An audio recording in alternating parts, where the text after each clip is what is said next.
abay wala pa hong lumalabas na pangalan ng mga promotor rito, ng mga mambabatas na involved sa nakawan sa Kabanang Bayan.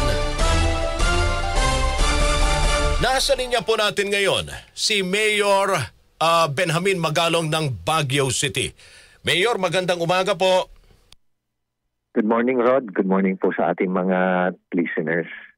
Una sa lahat, Mayor, maraming salamat po sa inyong oras at panahon na inyo pong ibinigay sa aming programang Straight to the Point dito po sa DCXL.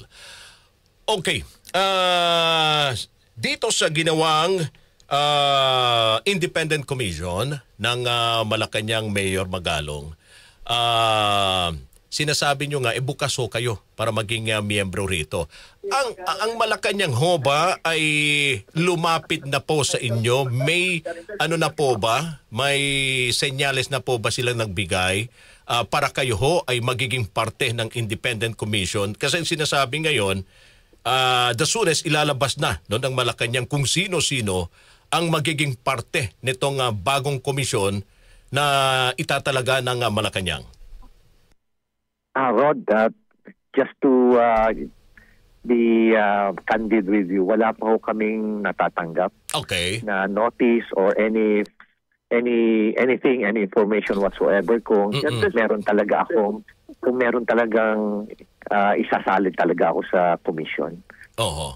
Opo. Pero kayo ho ay buong-buo ang loob ninyo para maging parte nitong komisyon. Yes, oo. I'm very much willing ako to be part of the investigating body. Oo. Gusto ko lang kunin din yung inyo pong pananaw rito no, sa ginagawang investigasyon. Kasi bakit kailangan pang gumawa ng Independent Commission?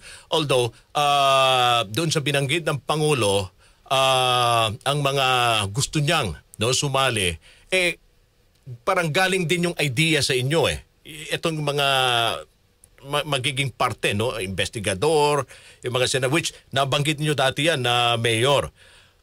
Okay, ang Kamara gumagawa ng investigasyon, ang Senado may investigasyon din kaugnay nga rito sa maanumalyang flood control projects. But kailangan pa ng Independent Commission galing sa Malacanang. Ito ba ay senyales na walang tiwala ang Malacanang sa ginagawang investigasyon ng, both the lower at ng Senate?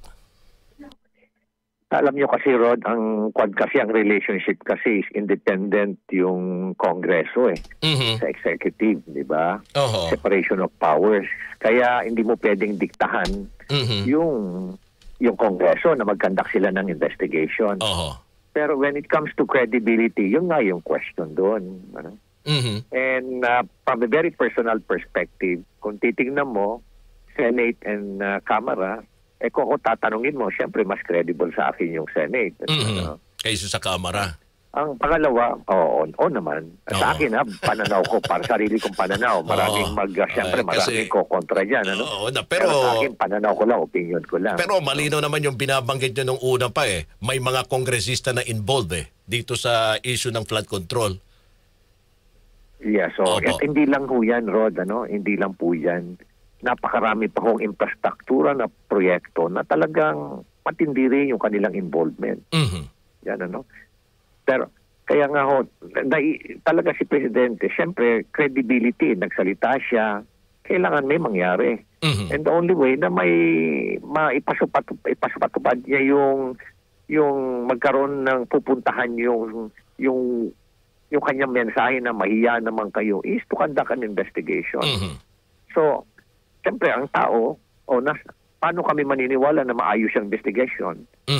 Nandito yung ang tingin kasi nila, nagkakandak yung dalawang kongreso, akala nila, kampay yun ng presidente. When in fact, hindi. Wala magagawa ang ating presidente doon. Kaya he's creating now an independent third party para maging credible siya. Kaya nga, nakita mo na ang iniisip nila mga membro are former justices, mga investigators, mga lawyers, with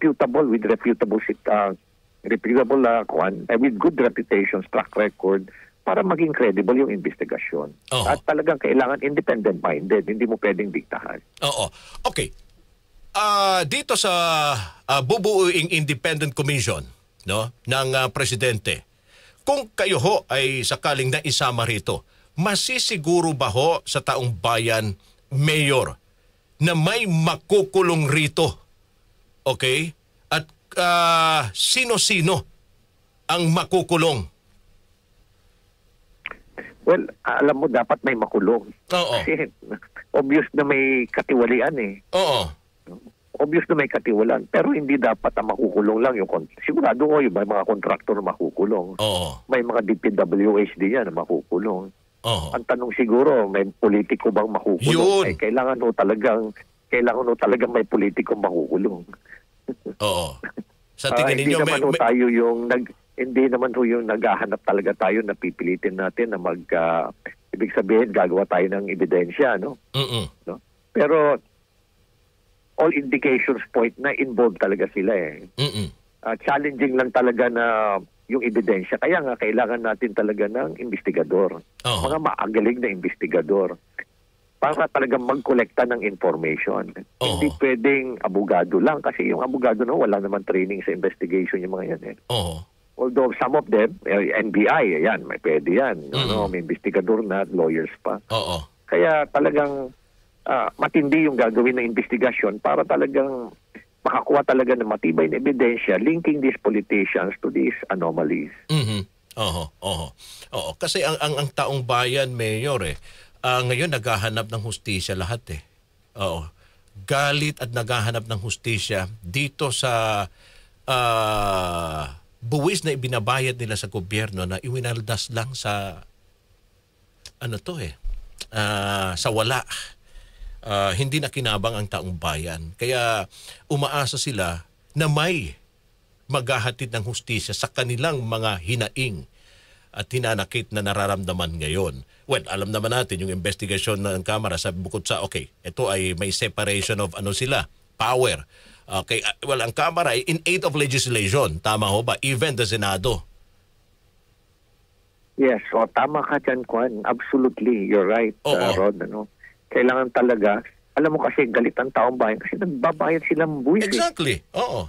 Tapos itong mga politiko na to, they're stealing, di ba ilang beses ko na sinabi no na they're not only stealing millions of pesos, they are stealing billions of pesos. And some of them are stealing, one particular politician is even stealing more than ₱1 billion every year. Alam mo, if you're stealing ₱1 billion a year, you're stealing 2.7 million a day. At alam mo ba kung gaano kalaki ang ₱1 billion sa isang tagi-isang milyon at tagi-isang every 1,000 peso bill? Ang dimension yan, pag in-stack mo yan, ang dimension yan is 5 feet by 5 feet by 4 feet. Ganyan kalaki yan. Pero alam mo, hindi sila nagsasawa sa 1 billion.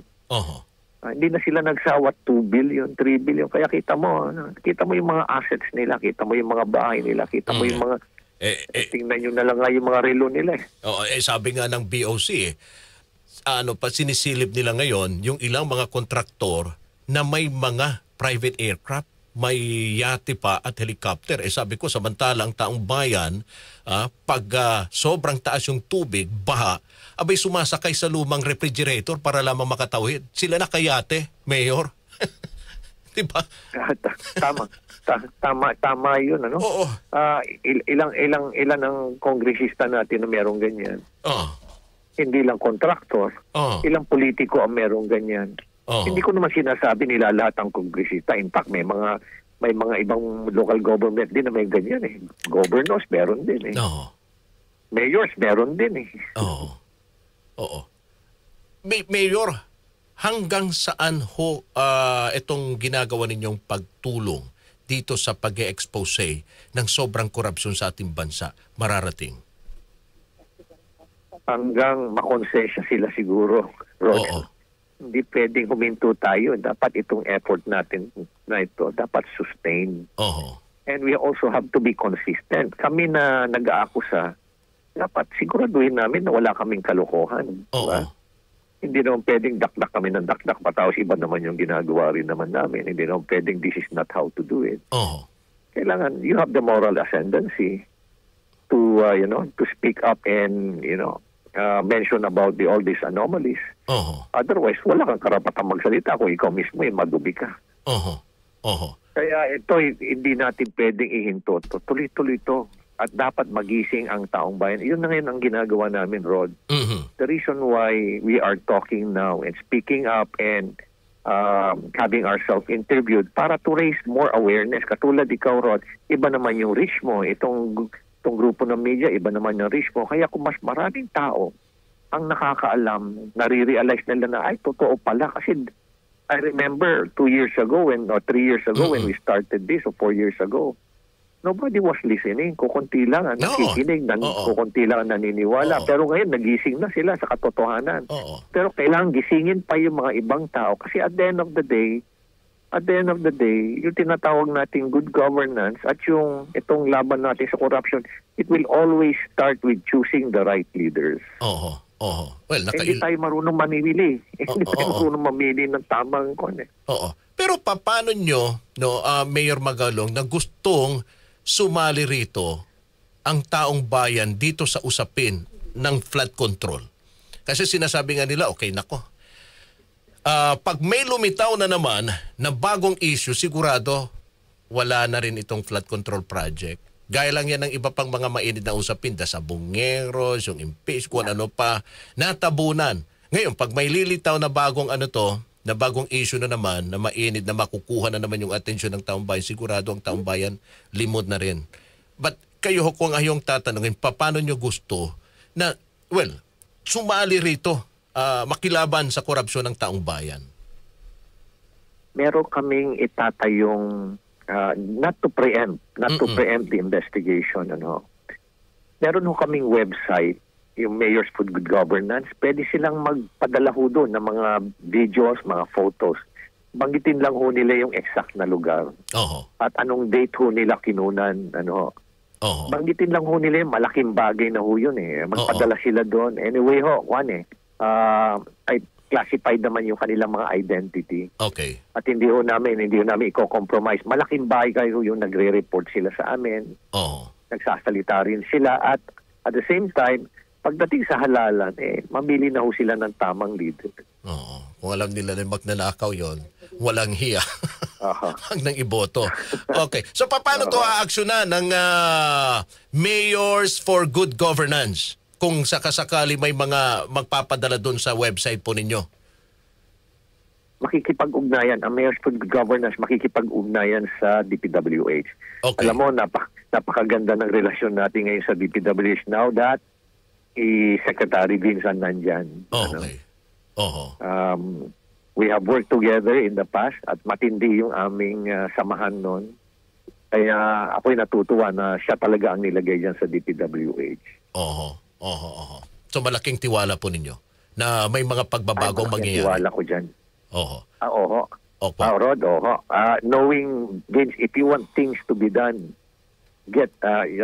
go to Secretary Vince Dizon. Mhm. Ang ganun lang ang description ko sa kanya. He can make things happen. Mhm. Going back dun sa M4DG ninyo, yung Mayor for Good Governance, sino-sino na ho ang sumali rito? Ang dami na, Rod, Oo. Alam mo, when we started it, nung 2 years ago, August 2023, during the launching sa UP Diliman, 56 ang sumali, and then umakyat siya ng 202 before the election. After the election, bumaba kami ng 130 plus kasi nga marami yung may 10 na hindi nanalo, tapos iba na. May naging congressman, naging governor, vice mayor, bumaba na rin yung iba sa councilors, kaya naging 132 na lang. Pero alam mo, nung nag-vetting kami, nalungkot kami na, kasi nung una, hindi kami nag-vet. We were thinking na people change kaya tinanggap namin sila. Buong buo. As long as they gave their commitment na they will conform with the content and substance of the manifesto. Mhm. Pero nalungkot kami na hindi ganun na nangyari. From 130, bumaba kami ng 77 na lang after the vetting. Only to find out na ginamit lang pala kaming deodorizer. Mhm. Pero surprisingly, alam mo, in the past, it will take us siguro sa isang linggo makakuha kami ng 2, 3, sa isang buwan, 5, 8. Swerte na yung 10 na magmembro. Pero nung nangyari itong nung lumabas itong controversy na to, Alam mo, in just 2 weeks, more than 2 weeks, 300 ang nag-apply. Oho. Kaya nagkakaroon kami ng vetting process ngayon. Ano ho ba yung pakay ninyo? Ba't gumawa ho kayo ng ganitong grupo ng mga mayors? Lahat lang ho ba dito ang sumali, mga alkalde ng buong bansa? Yes, talagang lang yan, limited to mayors. To mayors. And the objective, the objective is to create a movement of mayors who really believes in good governance and promoting, advocating yung principles ng good governance. Yun lang naman ang aming objective dyan. Kasi yun ang kailangan ng ating bansa. And at the same time, it's about creating a legacy. Kasi ang tinitingnan namin sa Mayor for Good Governance kasi we believe so much on youth empowerment, on youth leadership. Kaya ginagawa namin ito. Yun lang ang motivation talaga namin. Yun ang motivation. Oo. At hindi para may expose lahat yung mga katiwalian.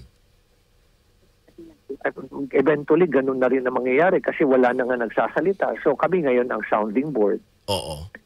Kasi kung walang magsasalitang iba, yung Mayor for Good Governance kayo na magsasalita regarding itong mga anomalies about itong mga corruption na nangyayari.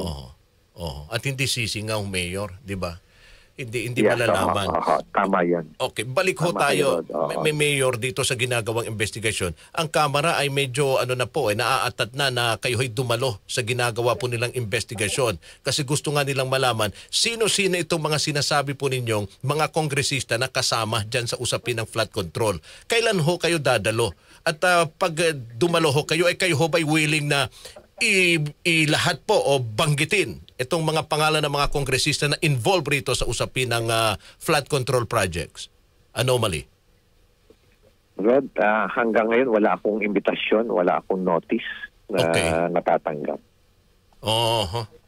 Bakit sila excited? Wala para pinapadala silang imbitasyon sa inyo.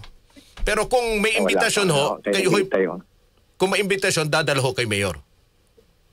Ay, definitely. In fact nga, tinanong ako kahapon kung paano ko sabay na dumating yung invitasyon, yung Senate at yung House. Sabi ko, I respect so much yung both institutions na yan. Pero I would prefer to go to the House rather than to go to the Senate. Bakit po? Sabi ko nga, tinanong ako bakit daw. Sabi ko, ang giyera kasi, kumbaga sa ako dati akong sundalo No? Sanay sa laban. Kung saan ang gera, dun. Kung saan ang gera, dapat doon tayo pumunta sa gera, di ba? Hindi yung pupunta ka sa ibang lugar. Kung friendly area yung lugar na yon, relatively friendly area, wala doon yung kalaban. Ang kalaban kasi nandun sa doon tayo pupunta. So ang sinasabi ninyo, ang mga kalaban ninyo nandoon sa Kamara? Ay, nandun talaga yung laban. Doon, hindi naman yung kalaban. Yung laban na. Laban sa katiwalian. Okay. Anyway, Mayor, maraming salamat po sa inyong oras at panahon. Gusto ko pong marinig ang inyong mensahe sa bayan dito po sa nangyayaring katiwalian sa bansa. Go ahead, Mayor. Sa ating po mga kababayan, sa kapwa po natin Pilipino, bigyan nyo lang po na ng lakas ng loob ang inyong sarili dahil ito naman po yung ginagawa namin para sa inyo at para sa survival ng ating bayan. At higit sa lahat, para ho sa ating mga kabataan kasi ayaw naman ho natin na 5 taon sa ngayon, 10 taon ngayon, they will suffer. Kaya itong ginagawa po namin is para po sa kanila. Kaya pagkatiwalaan nyo lang po kami, this is not about any political ambition or anything whatsoever po na related na gusto naming makadikit sa power. Hindi po. Is about the legacy that we can pass on to the next generation. Maraming salamat po sa inyo. Maraming salamat din. Mayor Benjamin Magalong, sir. Thank you po. Mabuhay po kayo, Mayor. Thank you. Maraming salamat. Mga kasama, Baguio Mayor Benjamin Magalong. Opo, balina yung kanyang mensahe. Walang halong politika. Opo, walang halong ibang interes dito sa mga